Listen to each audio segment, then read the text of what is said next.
السلام علیکم سامعین، معاشرے میں کم سن بچوں کے ساتھ زیادتی اور قتل کے واقعات روز بروز بڑھ رہے ہیں۔ آخر قاتل پکڑے کیوں نہیں جا رہے اور اس کی وجوہات کیا ہے؟ اس پر ہر شخص پریشان ہے۔ سامعین، آج کی ویڈیو میں ہم ان تمام وجوہات کو آپ کے سامنے رکھیں گے جو ایسے خوفناک واقعات کا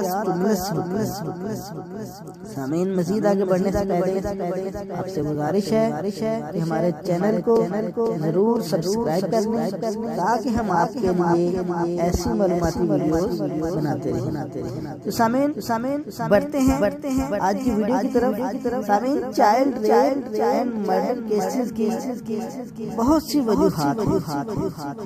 ماہرین نفسیات اور سماجیات نے اس کی بہت سی وجوہات بیان کی ہیں، جن میں سے چند ایک یہ ہیں۔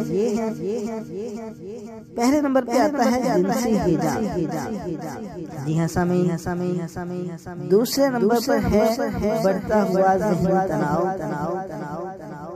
اور اس کی تیسری بڑی وجہ جو بیان کی گئی ہے وہ ہے معاشرتی بے راہ روی۔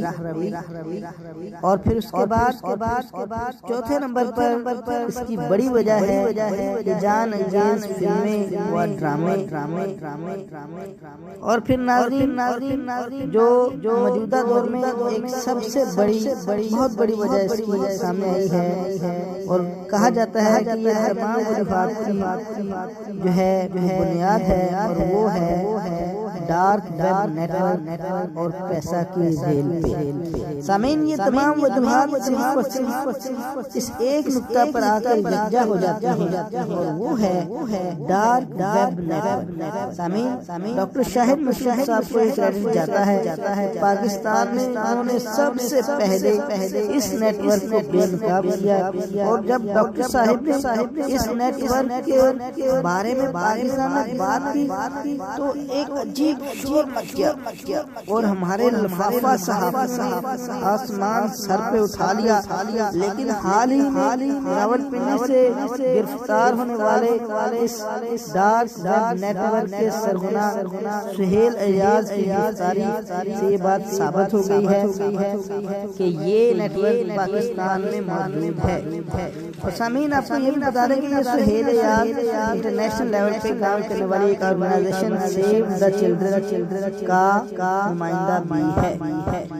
اور آپ کو شاید یہ سن کر بڑی حیرانی ہوگی کہ پاکستان میں اس نیٹ ورک کی سرپرستی بڑے بااثر لوگ کر رہے ہیں۔ یہ لوگ اتنے بااثر ہیں کہ قانون بھی ان کے سامنے بے بس نظر آ رہا ہے۔ اور سامعین، وہ اپنے حال کہتے ہیں کہ سہیل ایاز نے کچھ ایسے انکشافات کیے ہیں جس کی وجہ سے بااثر لوگ اس کی زد میں آئیں گے۔ اس لیے ابھی اطلاعات ہیں کہ سہیل ایاز کو چھڑوانے کی کوشش ہو رہی ہے۔ ابھی ڈارک ویب کا نیٹ ورک کیا ہے اور یہ کیسے کام کرتے ہیں یہ ہم انشاءاللہ آپ کو اگلی ویڈیو میں بتائیں گے۔ ابھی ہم جو ہے وہ مطالبہ کرتے ہیں وزیر اعظم Pakistan, chief justice of Pakistan اور عالمی چیف سے اس ظالم کو نشانی عبرت بنایا جائے تاکہ لاکھوں بچے جیسے ظالموں کے شر سے بچ سکیں۔ سامعین، ویڈیو کو لائک اور شیئر ضرور کیا کریں۔